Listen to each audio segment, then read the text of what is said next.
तो भाई PC building के बादशाह हमारे पास Ryzen 9 7950X और i9 13900K, इनको भिड़वा देते हैं आज। वैसे हमने इन दोनों की सेपरेट पीसी बिल्ड कर रखी है। ऑल AMD पीसी बिल्ड करी थी 7900 XT GPU के साथ और i9 13 जनरेशन की करी थी हमने 4080 के साथ। लेकिन फिर मुझे लगा दोनों प्रोसेसर को साइड बाय साइड भिड़वाने में जो मजा है ना, उसका तो बात ही अलग है। तो अगर आप भी एक फ्लैगशिप पीसी बिल्ड करने वाले हो, इन दोनों सीपीयूज में कंफ्यूज हो, तो वो कंफ्यूजन मैं आपकी दूर कर दूंगा। और पर्सनली मैं कौन सा प्रोसेसर चूज करूंगा वो भी आपको कंक्लूजन में पता लग जाएगा। और ये जो Ryzen 9 7950X है, ये आज की डेट में 60,000 का चल रहा है और जो हमारा i9 13900K है, ये 55,000 का चल रहा है। प्राइसिंग में ज्यादा कोई खास फर्क नहीं है, 5,000 का ही फर्क है। और जो इन प्रोसेसर को चूज करने के बारे में सोचेगा उसके लिए 5,000 मैटर नहीं करेंगे। और दोनों सीपीयू की जो टेक्निकल स्पेसिफिकेशन है वो आपको सामने दिखाई दे रही होंगी। जो AMD Ryzen 9 है उसके अंदर 16 कोर्स 32 थ्रेड्स आपको मिलते हैं और i9 3900K के अंदर आपको 24 कोर्स 32 थ्रेड्स मिलते हैं, जहां पे आपको पी कोर ई कोर का सीन मिल जाएगा, 8 पी कोर्स और 16 ई कोर्स। और यहां पे इन दोनों प्रोसेसर की बेस टीडीपी में काफी फर्क है। इंटेल हमारा 125 वॉट तक पावर ड्रॉ करता है और Ryzen 9 7950X जो है वो हमारा 170 वॉट पावर ड्रॉ करता है। लेकिन जो मैक्स टीडीपी है उसके अंदर डिफरेंस आ जाता है। i9 253 वॉट तक पावर ड्रॉ करता है और Ryzen 9 230 वॉट तक पावर ड्रॉ करता है। तो अलग अलग यूज के सिनेरियो में थोड़ा बहुत परफॉर्मेंस का डिफरेंस आएगा, वो आपको आगे परफॉर्मेंस बेंचमार्क्स और गेमिंग में पता चली जाएगा। यहाँ पे दोनों प्रोसेसर के ना थोड़े थोड़े प्रोज एंड कॉन्स हैं। जैसे i9 है, इसके अंदर हमारे को DDR4 और DDR5 रैम सपोर्ट दोनों मिलता है, क्योंकि इसके अंदर सॉकेट सेम है। LGA 1700 सॉकेट जो 12th जनरेशन में था वही 13 जनरेशन में रखा है। तो मदरबोर्ड अपग्रेड की जरूरत नहीं पड़ेगी, डायरेक्टली प्रोसेसर अपग्रेड कर सकते हो अगर आपके पास LGA 1700 सॉकेट वाला मदरबोर्ड है। और यहाँ पे जो AMD है ये Zen 4 आर्किटेक्चर बेस्ड है, AM5 सॉकेट के साथ आते हैं और सिर्फ DDR5 रैम सपोर्ट ये करते हैं। तो अगर आप पीसी बिल्ड करोगे तो इसके केस में खर्चा ज्यादा होगा। अगर आपके पास ऑलरेडी AMD का पीसी बिल्ड रखा है तो वो AM4 सॉकेट पे होगा। तो अगर आपको अपग्रेड करना है तो आपको नया मदरबोर्ड भी लेना पड़ेगा। यहाँ पे AMD की टेस्ट बेंच के लिए हमने जो मदरबोर्ड यूज किया वो है MSI का Meg X670E Ace और यहीं पे इंटेल के केस में यूज किया हमने MSI का Pro Z790A। और यहाँ पे ऑप्टिमम परफॉर्मेंस निकालने के लिए हमने DDR5 रैम यूज करी है 32GB T-Force की 6400 मेगाहर्ट्ज क्लॉक स्पीड वाली। और दोनों में PSU हमने सेम रखी है, Corsair की 1000 वॉट की PSU है। और हमारे जो कैबिनेट है यहाँ पे फ्रैक्टल की टॉरेंट कैबिनेट है। और यहाँ पे जो कूलर है वो है फ्रैक्टल का Celsius Plus S36 डायनामिक। तो दोनों केस में कूलिंग सेम होनी चाहिए ताकि परफॉर्मेंस भी पता लग जाए ना कि सेम है। और जो हमारा मेन कंपोनेंट है हमारा ग्राफिक्स कार्ड, वो हमने दोनों केस में MSI का Supreme X RTX 4080 यूज करा है। अब ये जो फ्लैगशिप प्रोसेसर है टीम ब्लू और टीम रेड, इनके केस में ना बड़ा एक डाउट रहता है कि अपग्रेड ऑप्शन का क्या सीन है, क्योंकि इस प्रोसेसर के बाद अगली जनरेशन भी आएगी, आपको वो भी लगाना होगा। तो इंटेल के अंदर कोई अपग्रेड ऑप्शन का सीन नहीं है, क्योंकि इनका सॉकेट लास्ट है 13 जनरेशन पे LGA 1700। जब भी 14 जनरेशन आएगी तो ये सॉकेट चेंज कर देंगे, तो आपको मदरबोर्ड चेंज करना पड़ेगा उस केस में। और रैम का क्या सीन रहने वाला है वो आगे आगे पता लगेगा। लाइक DDR5 की जगह DDR6 आ जाए तो उसके अंदर DDR5 का सपोर्ट हो या ना हो, तो बहुत सारी चीजें वेरी करेंगी। बट यहाँ पे प्लस पॉइंट मिलेगा आपको AMD के साथ। AMD के अंदर अभी नया नया सॉकेट है AM5 सॉकेट और ये अभी आगे लंबा चलने वाला है। तो अगर अगले प्रोसेसर आएंगे और आपको अपग्रेड करने होंगे तो आपको मदरबोर्ड चेंज करने की कोई टेंशन नहीं है भाई साहब। आप सीधा प्रोसेसर लाओ और घुसेड़ दो अपने मदरबोर्ड में।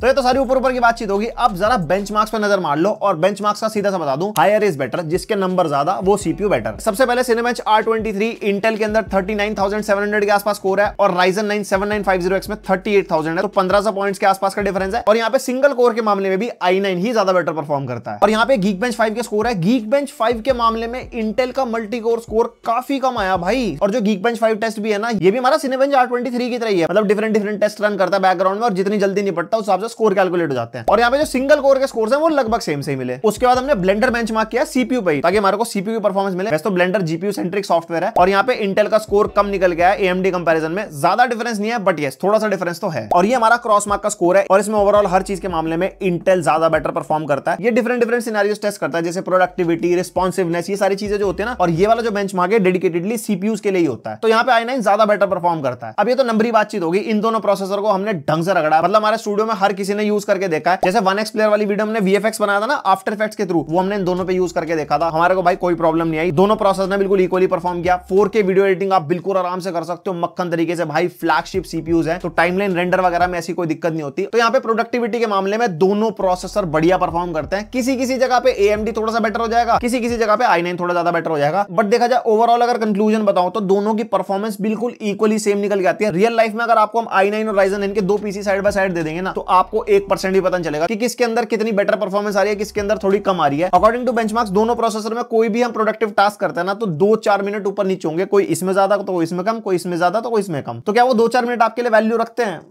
आप समझदार हो। अब आता सबसे मेन टेस्ट, वो है गेमिंग। हमने 4K में गेमिंग करी है दोनों में, क्योंकि हमने RTX 4080 लगाया और दोनों के अंदर फ्लैगशिप प्रोसेसर है। तो बिल्कुल एकदम ना एकदम चूस लेंगे बिल्कुल पावर दोनों CPU GPU की, और उससे पता लग पाएगा कि कितना FPS में डिफरेंस आ रहा है, कि दोनों में से गेमिंग के लिए बेटर कौन सा है। तो आप गेम टेस्ट पे नजर मारो, फिर कंक्लूजन की बात करते हैं। सबसे पहला गेम यहाँ पे टेस्ट कर रहे हैं वैलोरेंट, जो हमारा CPU इंटेंसिव गेम है, और सेटिंग्स हमने रखी है हाई दोनों सिस्टम पे। दिखा मैं एक ही सिस्टम की रहा हूं, और यहाँ पे हाई सेटिंग्स में दोनों के अंदर हमारे को 400 प्लस FPS मिल रहे हैं। 10 से 20 FPS का फर्क आ रहा है, कभी इंटेल में ज्यादा तो कभी राइजन में ज्यादा, बट वही बात है कि इस पे कुछ फर्क पड़ेगा नहीं, क्योंकि 400-500 हर्ट्ज वाला मॉनिटर भी तो होना चाहिए ना। बट यहाँ पे अगर आपके पास मैक्सिमम 360 हर्ट्ज वाला मॉनिटर भी होगा, अगर 1080p पे गेम खेलोगे तो 1080p पे आपको थोड़े बहुत रिजल्ट्स ऊपर नीचे लगेंगे। 4K के अंदर ज्यादा GPU इंटेंसिव हो जाती है ना बात, तो मैक्सिमम अगर 360 हर्ट्ज का मॉनिटर भी होगा तो आप आराम से फ्लैगशिप CPUs के साथ अगर एक आप अच्छा खासा GPU पेयर करोगे तो बढ़िया आपको परफॉर्मेंस मिल जाएगी। दूसरा हम टेस्ट करें वॉरजोन 2.0, और यहाँ पे हमने सेटिंग्स रखी है एक्सट्रीम पे, और अपस्केलिंग हमने सारे गेम्स में ऑफ रखी है, लाइक जो DLSS FSR वगैरह होता है वो हमने रखा है ऑफ। एंड यहाँ पे आप क्लियरली देख सकते हो दोनों के अंदर हमारे को लगभग सेम ही FPS मिल रहा है। सीन्स जैसे जैसे चेंज होते हैं थोड़े बहुत FPS ऊपर नीचे हो जाते हैं, 5-7-10 कभी इंटेल में ज्यादा तो कभी राइजन में ज्यादा। और एक चीज मैं क्लियर कर दूं, अगर आप रेजोल्यूशन कम करोगे लाइक 1440p या 1080p पे करोगे तो आपको माइनर डिफरेंसेस मिलेंगे, जिसके अंदर इंटेल ज्यादा अच्छा परफॉर्म करेगा। डेफिनेटली इंटेल की सिंगल कोर परफॉर्मेंस बेटर होती है ना, बट वही बात है इतने फ्लैगशिप अगर प्रोसेसर लगाने वाले हैं तो ऑब्वियसली 1440p या कम से कम 4K हम तो गेमिंग करेंगे। तो वो चीज अगर मैं कहूं तो वो कंसिडरेबल है भी बेंचमार्क के पर्सपेक्टिव से, बट अगर रियल लाइफ के हिसाब से देखें तो मैं कहूंगा कि इतने काम की नहीं है। उसके बाद फार क्राई 6, और सेटिंग्स ऑब्वियसली अल्ट्रा रखी है हमने यहाँ पे, और कोई अपस्केलिंग का मेथड ऑन नहीं करा हुआ। और फार क्राई में भी देख सकते हो सेम सीन है, क्योंकि बेंचमार्क वाला गेम है ये, और बिल्कुल सेम FPS निकल के आ रहा है, बिल्कुल मतलब एक एक नंबर सेम है,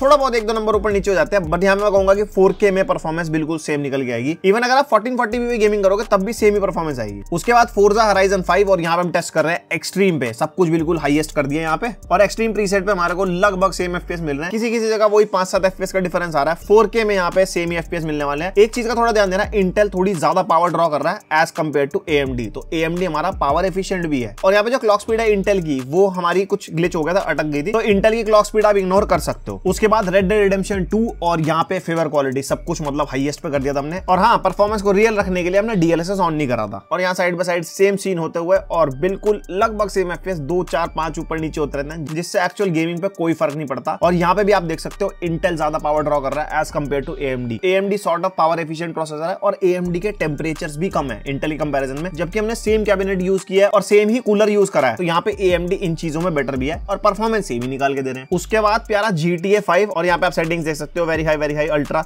जो भी सेटिंग्स आपके सामने है, दोनों सिस्टम हमने सेम ही सेटिंग्स रखी थी। और यहाँ GTA 5 में आप देख सकते हो हमारे को सेम ही FPS मिल रहा है, बस सीन का फर्क होता है, जिसके अंदर थोड़े ज्यादा एलिमेंट्स होते हैं वहां पे FPS थोड़े कम हो जाएंगे। तो दोनों के अंदर हमारे को 60-70-80 का एवरेज हमारे को देखने को मिल रहा है, और यहाँ पे हमारे को सेम परफॉर्मेंस मिल रही है। फिर से कहूंगा कि अगर रेजोल्यूशन चेंज होगा, लाइक अगर हम लोअर रेजोल्यूशन पे खेलेंगे तो जाके इंटेल की परफॉर्मेंस अच्छी हो सकती है due to better single core performance, but फिर वही बात है, महंगी बातचीत, महंगे रेजोल्यूशन, क्या करना 1080p का, वो भी 2023 में। उसके बाद यहाँ पे अनचार्टेड लॉस्ट लेगेसी और सेटिंग्स रखी थी, यहाँ पे हमने अल्ट्रा पे ऑब्वियसली, और अल्ट्रा सेटिंग्स पे सेम FPS 70 से 80, बार क्या ही बोलना, सेम ही चीज मिलेगी। बट हाँ, इंटेल में हमारे को ज्यादा टेम्परेचर मिल रहा है और CPU पावर भी ज्यादा ड्रॉ कर रहा है, उसके अलावा परफॉर्मेंस में कोई ऐसा डिफरेंस नहीं है। देन स्पाइडरमैन माइल्स मोरालेस, और यहाँ पे प्रीसेट हमने रखा है वेरी हाई का, और यहाँ पे हमने सीधा का सीधा कॉम्बैट चला के रखा, क्योंकि कॉम्बैट में एलिमेंट्स लगभग सेम हो, तो उससे हम देख सकते हैं कि फेयर कंपैरिजन है। और यहाँ पे दोनों के अंदर सेम से FPS मिले थे, 120, 130, 150 के बीच में फ्लक्चुएट हो रहे हैं। रीजन अलग अलग एलिमेंट्स का ही है, तो देखा जाए परफॉर्मेंस सेम है। और यहाँ पे इंटेल 130, 135 वाट तक पावर ड्रॉ कर रहा है, जहाँ पे AMD आराम से 100 वाट में भी काम चला रहा है, और परफॉर्मेंस लगभग सेम निकल के आ रही है। एंड लास्ट गेम यहाँ पे टेस्ट कर रहे हैं साइबरपंक, और ये रखा हमने हाईएस्ट सेटिंग, मतलब बिल्कुल अल्ट्रा पे कर दिया था। DLSS ऑफ करा, उसके बाद तभी ऊपर यहाँ पे कस्टम दिखा रहा है सेटिंग, और DLSS ऑफ पे हमारे को दोनों के अंदर हमारे को 25 से 30 FPS मिल रहे हैं, बिल्कुल रियल टाइम 4K अगर 4080 पे आप खेलोगे फ्लैगशिप प्रोसेसर के साथ तो आपको 28 से 30 FPS मिलेंगे। बाकी DLSS की क्वालिटी चेंज करोगे, रेजोल्यूशन गिराओगे तो ऑब्वियसली आपको 60, 70, 80 फ्रेम्स मिल जाएंगे। तो भाई ये था इनका गेमिंग टेस्ट, और बेंचमार्क्स के मामले में भी ऊपर नीचे चलता रहता है। इंटेल ओवरऑल थोड़ा सा बेटर परफॉर्म कर रहा है, ज्यादा नहीं, थोड़ा सा। और अगर यहाँ पे मेरे से पूछा जाए कि मैं दोनों में से कौन सा सिलेक्ट करूंगा, तो I will go for AMD। उसका एक बहुत बेसिक सा रीजन है, AMD के अंदर हमारे को बिल्कुल नया सॉकेट मिल रहा है, और DDR5 रैम का ही सपोर्ट है, तो जो फ्लैगशिप PC बिल्ड करेगा, लाइक अगर मेरे को Ryzen 9 के साथ PC बिल्ड करना है तो ऑब्वियसली मैं DDR4 रैम के लिए नहीं जाऊंगा। और यहाँ पे अगर मैं Ryzen 9 लगा रहा हूँ 7000 सीरीज का, और बाद में मेरे को 8000 सीरीज पे अपग्रेड करना है, तो डेफिनेटली मेरे को फ्यूचर में कोई अपग्रेड के लिए ज्यादा पैसा खर्चना नहीं पड़ेगा, apart from CPU, motherboard same चल जाएगा, तो ये बेटर ऑप्शन है। i9 के साथ आप इस जनरेशन पे टिक जाओगे, अगली जनरेशन में आपको मदरबोर्ड 100% चेंज करना पड़ेगा। तो फ्यूचर प्रूफिंग मैटर करती है, और परफॉर्मेंस का जितना डिफरेंस है वो रियल लाइफ में मेरे लिए पर्सनली मैटर नहीं करेगा, आपके लिए मैटर करेगा नहीं करेगा वो आप खुद डिसाइड करो। एंड कैसा लगा कंपैरिजन, कैसी लगी वीडियो, पसंद आई तो लाइक मार देना, कोई सजेशन, कोई क्वेरी, कोई फीडबैक हो वो कमेंट सेक्शन में लिख सकते हो। एंड अगर हमारी वीडियो में दिखाया हुआ कोई भी प्रोडक्ट बाय करना हो तो on screen view products app पे क्लिक करके आप चेकआउट कर सकते हो, और वहां से बाय भी कर सकते हो, और पहली बार आया तो सब्सक्राइब भी कर सकते हो। मिलता है नेक्स्ट वीडियो, तक के लिए